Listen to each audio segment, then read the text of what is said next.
بسم اللہ الرحمن الرحیم۔ السلام علیکم۔ آپ کا میزبان عامر شہزاد ایک نئی ویڈیو کے ساتھ آپ کی خدمت میں حاضر ہے۔ معزز ناظرین، آج ہم سورہ فرقان کا ایک مختصر سا خلاصہ سننے کی سعادت حاصل کریں گے۔ سورہ فرقان مکہ مکرمہ میں نازل ہوئی۔ اس میں 6 رکوع اور 77 آیتیں ہیں۔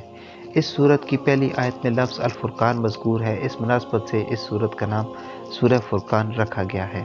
معزز ناظرین، اس سورت کا مرکزی مضمون یہ ہے کہ اس میں اللہ تعالیٰ نے توحید، نبوت اور قیامت کے احوال کے بارے میں بیان فرمایا، نیز اس میں یہ مضامین بیان کیے گئے۔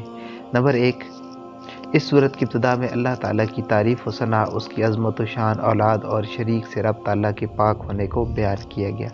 نمبر 2، بتوں کے مجبور اور بے بس ہونے کو واضح کیا گیا۔ نمبر 3، قرآن پاک پر اور نبی کریم صلی اللہ تعالیٰ علیہ وآلہ وسلم پر کفار کے اعتراضات ذکر کر کے ان کا رد کیا گیا۔ نمبر 4، قیامت کے دن کو جھٹلانے والے کافروں کی ہولناک سزا بیان کی گئی۔ نمبر 5، مرنے کے بعد دوبارہ زندہ کیے جانے کفار کے اعمال ضائع ہو جانے اور شرک کرنے کی وجہ سے ان کے نادم ہونے کو بیان کیا گیا۔ نمبر 6، نبی کریم صلی اللہ تعالیٰ علیہ وآلہ وسلم کی تسلی کے لیے حضرت موسیٰ علیہ السلام کی قوم، حضرت نوح علیہ السلام کی قوم، عاد، ثمود، اصحاب الرس اور حضرت لوط علیہ السلام کی قوم کے واقعات بیان کیے گئے کہ ان لوگوں نے بھی اپنے انبیاء کرام علیہ السلام کو بہت ستایا اور اذیتیں دی، انہیں جھٹلایا اور ان کی نافرمانیاں کی۔ اس لیے آپ صلی اللہ تعالیٰ علیہ وآلہ وسلم اپنی قوم کے کفار کے جھٹلانے سے غمزدہ نہ ہوں، یہ کفار کا پرانا دستور ہے۔ نمبر 7، اللہ تعالیٰ کی مختلف مصنوعات سے اس کی وحدانیت اور قدرت پر دلائل قائم کیے گئے۔ نمبر 8، اللہ تعالیٰ پر توکل کرنے والے اور اس کی راہ میں تکلیف برداشت کرنے والے مومنین کی تعریف بیان کی گئی اور یہ بتایا گیا کہ جھٹلانے والوں پر عنقریب عذاب نازل ہوگا۔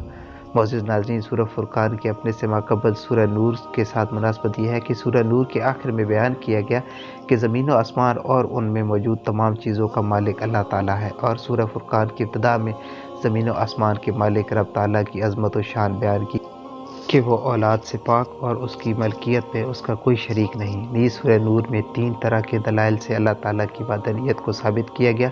نمبر 1، آسمان اور زمین کے احوال سے۔ نمبر 2، بارش نازل ہونے، اولے برسنے اور برف باری ہونے سے۔ نمبر 3، حیوانات کے احوال سے، جبکہ سورہ فرقان میں اللہ تعالیٰ کی وحدانیت پر دلالت کرنے والی تمام مخلوقات کو بیان کیا گیا کہ جیسے سائے کا پھیلنا، دن اور رات، ہوا اور پانی، جانور اور انسان، سمندروں کا بہنا، انسان کی پیدائش، نسبی اور سسرالی رشتوں کا تقرر، 6 دن میں زمین و آسمان کی پیدائش، عرش پر استوا، آسمانوں میں برج، سورج، چاند اور اسی طرح کی دیگر چیزیں بیان کی گئی ہیں جو کہ اللہ تعالیٰ کو وحد و یکتا ہونے پر دلالت کرتی ہیں۔